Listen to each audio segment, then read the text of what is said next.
Good morning students. हम लोग अध्याय 4 द्विघात समीकरण में प्रश्नावली 4.1 का क्वेश्चन नंबर 1 के सभी प्रश्नों को हल कर चुके थे। आज हम लोग क्वेश्चन नंबर 2 प्रश्नावली 4.1 का क्वेश्चन नंबर 2 को करेंगे। तो क्वेश्चन नंबर 2 में क्या है कि जितने भी शब्द समीकरण हैं उन सभी समीकरणों को हम लोगों को द्विघात समीकरण के रूप में निरूपित करना है। ठीक है, यानी कि उसे हल नहीं करना है, सिर्फ द्विघात समीकरण के रूप में लिख देना है, वही हमारा हल होगा। तो स्टार्ट करते हैं इसका क्वेश्चन नंबर 1। तो क्वेश्चन नंबर 1 दिया हुआ है कि एक आयताकार भूखंड का क्षेत्रफल 528 मीटर स्क्वायर, क्षेत्र की लंबाई मीटरों में, चौड़ाई के दुगुने से एक अधिक है। हमें भूखंड की लंबाई और चौड़ाई ज्ञात करनी है। तो हम लोग इसमें मानेंगे क्या? हम लोग इसमें भूखंड का लंबाई को x मान लेंगे और चौड़ाई को जो है उसी के अनुसार कंसीडर करेंगे। ठीक है, तो चौड़ाई क्या है? हम लोग जैसा कि पढ़ रहे हैं द्विघात समीकरण, इसमें घात एक होना चाहिए। हम ऐसा नहीं कि लंबाई को x मान लिए चौड़ाई को y मान लिए, वैसा बिल्कुल नहीं बनाना, क्योंकि वो हम लोगों का अलग पार्ट था और ये हम लोगों का अलग पार्ट है। इसमें हम लोग को वेरिएबल एक ही लेना है। ठीक है, तो हम लोग यहाँ पे सबसे पहले मानेंगे क्या? तो माना कि आयताकार भूखंड की लंबाई, आयताकार भूखंड की लंबाई, भूखंड की लंबाई बराबर x मीटर। ठीक है, लंबाई को हम लोग क्या कंसीडर कर लिए हैं? x metre. अब चूंकि प्रश्न में क्या दिया हुआ है कि लंबाई जो है चौड़ाई के दोगुने से एक अधिक है, तो हम लोग यहाँ पे गलत कंसीडर किए। क्यों गलत? इसलिए क्योंकि हम लोगों को लंबाई चौड़ाई के दोगुने से एक अधिक है, तो हम लोगों को यहाँ पे चौड़ाई कंसीडर करना है। ठीक है, तो कंसीडर करने के समय ये ध्यान देना जरूरी है कि प्रश्न में दिया हुआ क्या है उसके अनुसार हम लोग लेंगे। तो आयताकार भूखंड की चौड़ाई हम लोग यहाँ कंसीडर करेंगे। आयताकार भूखंड की चौड़ाई बराबर x मीटर, इसलिए प्रश्न के अनुसार लंबाई हम लोगों का क्या हो जाएगा? लंबाई इसका दोगुना से 1 मीटर अधिक है। किसका दोगुना? तो चौड़ाई के दोगुने से, तो चौड़ाई हम लोग का 2 है, तो यह हो जाएगा 2x प्लस 1 मीटर। ठीक है, तो ये हम लोग का आयताकार भूखंड की चौड़ाई हो गया x, इसलिए लंबाई कितना हो गया? 2x plus 1 metre. अब हम लोगों को यहाँ पे क्षेत्रफल दिया हुआ है, तो यहाँ पे लिखेंगे, चूंकि हम लोग क्या जानते हैं, चूंकि आयत का क्षेत्रफल बराबर होता है लंबाई गुने चौड़ाई। आयत की क्षेत्रफल बराबर लंबाई गुने चौड़ाई, यही ना होता है। दिस इम्प्लाइज क्षेत्रफल हम लोगों को कितना पता है? 528 मीटर स्क्वायर दिया हुआ है। लंबाई हम लोग यहाँ पे निकाले हैं 2x प्लस 1 कंसीडर किए हैं और चौड़ाई हम लोगों का x है, तो इसे हम लोग हल करेंगे। x से 2x प्लस 1 को मल्टीप्लाई करते हैं तो ये हो जाएगा 2x स्क्वायर प्लस x, और ये जब उधर जाएगा तो -528 इक्वल टू क्या मिलेगा? 0। तो इस प्रकार से ये हमारा क्या है, चूंकि इसका घात भी 2 है और वेरिएबल यहाँ पे x है, तो ये द्विघात समीकरण कहलाया। तो हम लोग क्या लिख देंगे? अतः भूखंड की लंबाई और चौड़ाई, भूखंड की लंबाई और चौड़ाई द्विघात समीकरण 2x square plus x minus 528 बराबर 0 संतुष्ट करती है। ये इसका हल होगा। ठीक है, बाकी सभी प्रश्नों को भी हम लोग इसी प्रकार से जानेंगे। ठीक है, तो आप लोगों को सिर्फ मैं ये करके बता देता हूं कि इसका कंसीडर क्या करना है, और कंसीडर जो हम लोग करेंगे उसके अनुसार हम लोग इसे लिखेंगे कैसे। ठीक है, वो सिर्फ यहाँ पे लिख के बतला दिया जाता है। अब इसका हम लोग चलते हैं क्वेश्चन नंबर 2। तो 2 में क्या दिया हुआ है कि दो क्रमागत धनात्मक पूर्णांक का गुणनफल 306 है, हमें पूर्णांकों को ज्ञात करना है। तो धनात्मक पूर्णांक, दो क्रमागत धनात्मक पूर्णांक, तो पूर्णांक हमेशा अपने पहले वाले पूर्णांक से एक अधिक होता है, दूसरा पूर्णांक। ठीक है, तो हम लोग कंसीडर भी करेंगे उसी तरह कि पहला पूर्णांक अगर x हम लोग कंसीडर करते हैं तो दूसरा पूर्णांक x+1 हो जाएगा। तो हम लोग यहाँ पे मानेंगे कि माना कि पहला पूर्णांक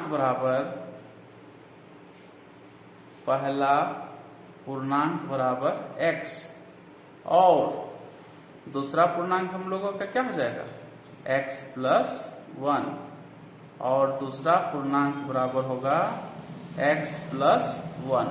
अब हम लोग जब प्रश्न से चलेंगे तो दोनों पूर्णांकों का गुणनफल कितना है 306। क्या लिखेंगे, प्रश्न से दोनों पूर्णांकों का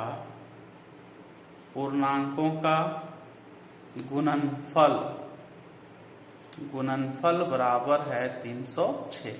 यानी दिस इम्प्लाइज पहला पूर्णांक x, दूसरा पूर्णांक x+1, दोनों को जब हम लोग गुना करेंगे तो 306 प्राप्त होगा।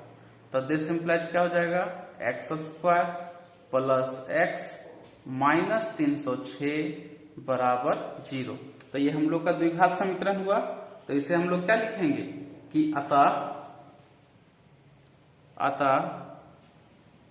दो धनात्मक पूर्णांक द्विघात समीकरण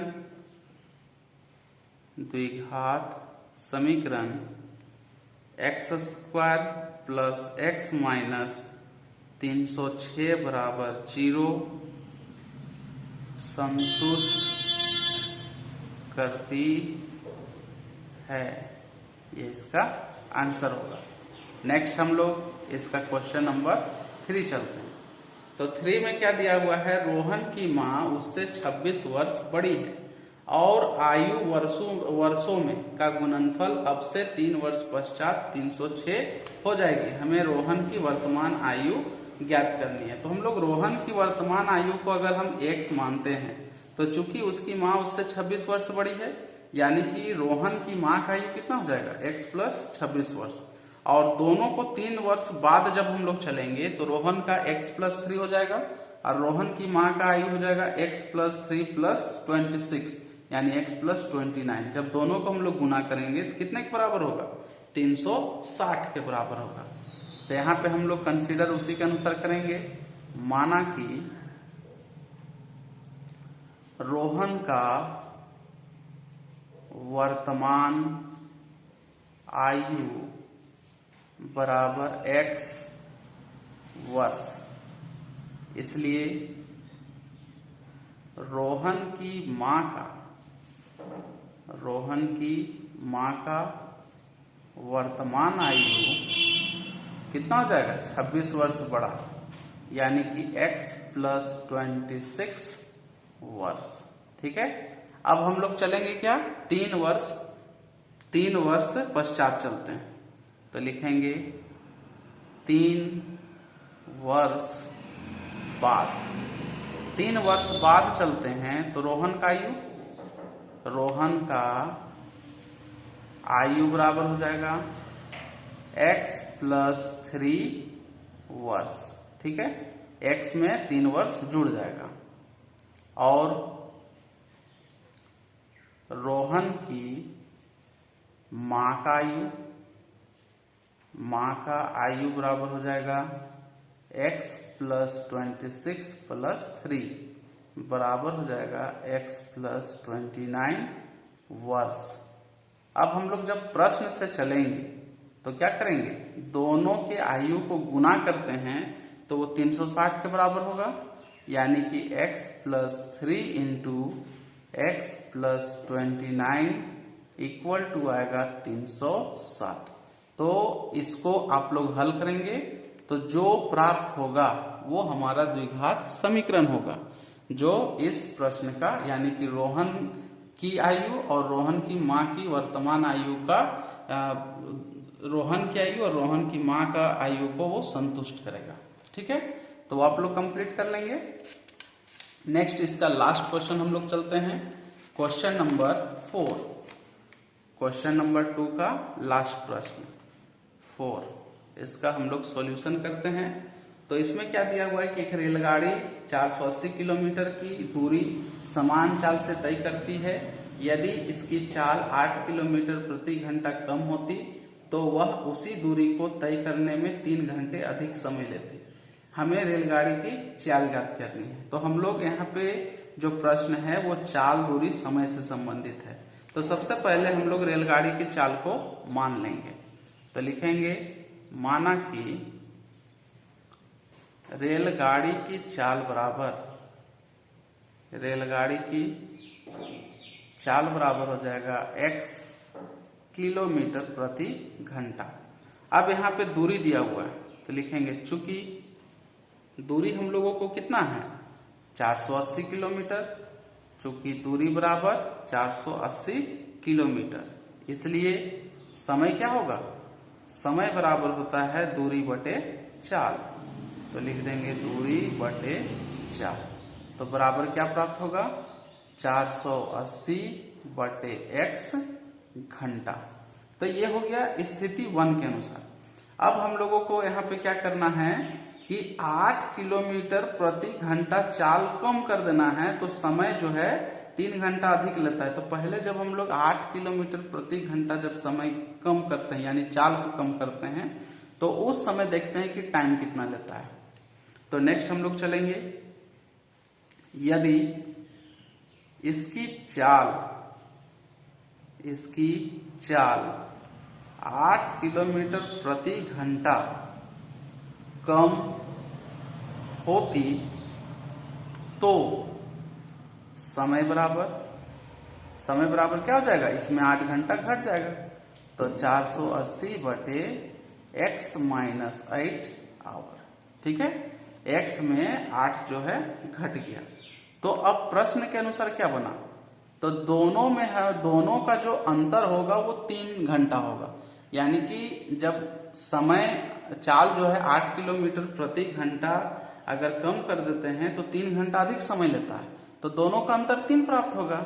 यानी कि प्रश्न से हम लोग को मिलेगा 480 बटे x माइनस 480 बटे x माइनस 8 बराबर मिलेगा 3। ठीक है, अब हम लोग इसे हल करेंगे। तो ये हम लोग का क्या होगा, क्रॉस मल्टीप्लीकेशन से पहले हम लोग सॉरी यहाँ पे x माइनस 8 होगा और यहाँ पे x होगा सिर्फ। ठीक है, 480 बटे x माइनस 8 माइनस 480 बटे x बराबर 3। अब यहाँ पे हम लोग जानेंगे कि 480 बटे x माइनस 8 ही पहले क्यों घटेगा। तो जैसा कि x हम लोग देख रहे हैं नीचे में है, तो अगर हम लोग कोई भी संख्या से इसे घटाएंगे तो ये तो छोटा होगा और ऊपर का दोनों में समान है, और जब नीचे छोटा हो रहा है जब भाग देंगे तो बड़ा आएगा। यानी कि इससे जो समय प्राप्त होगा वो बड़ा होगा और इससे जो समय प्राप्त होगा वो छोटा होगा। तो हम लोग बड़ा में छोटा घटाएंगे तब ना 3 प्राप्त होगा। तो अब इस क्रॉस हम लोग जब एलसीएम लेते हैं तो यह आएगा x इंटू एक्स माइनस 8। तो यहाँ पे मल्टीप्लाई हो जाएगा, ये 480x हो जाएगा, माइनस हो जाएगा हम लोग का 480 से गुना होगा x माइनस 8 बराबर मिलेगा 3। यानी कि दिस इम्प्लाइज हम लोग का हो जाएगा ये 480x मल्टीप्लाई कर देते हैं तो 480x माइनस माइनस प्लस 480 को जब हम लोग 8 से मल्टीप्लाई करेंगे तो 3640 प्राप्त होगा, बराबर हो जाएगा 3 into x minus 8 into x. ठीक है, अब जब इसे हम लोग कैलकुलेशन करेंगे तो जो प्राप्त होगा वो हमारा द्विघात समीकरण होगा।